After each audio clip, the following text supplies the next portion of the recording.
مواد مخدر خیلی خطرناک است که همیشه جوانان را از آن برحذر می داریم تا به آن معتاد نشوند. ولی معتاد شدن به تلفن و اینترنت بدتر از معتاد شدن به مواد مخدر است. امروزها تلفن و اینترنت برای یک انسان از همه مهمتر و عزیزتر شده است.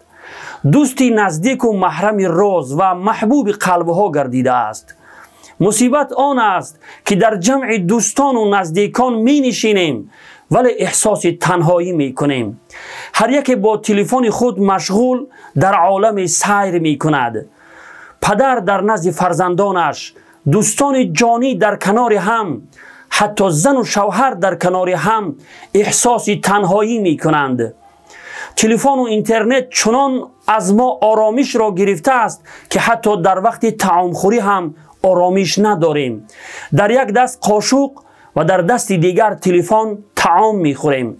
ساعتهای دراز به تلفن و اینترنت مشغول میشویم و پروایی نداریم که در نزد ما کی نشسته است.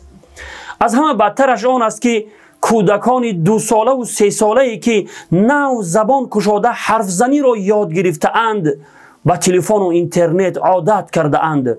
چنان عادت کرده اند که اگر تلفن را از دستشان کشیده بگیری ناله و فریاد میکشند. عیب مادران است که به خاطر آرامش خود به کودکانشان تلفن میدهند تا صدایشان نبراید و آرام در کنج بنشینند، ولی بیخبر از آن که با این کارشان عادت و اخلاق کودکانشان را فاسد می کنند. آنها حوصله خواندن و علم آموزی را از دست می دهند و هیچ شوق و رغبت به سوی علم آموزی نمی کنند.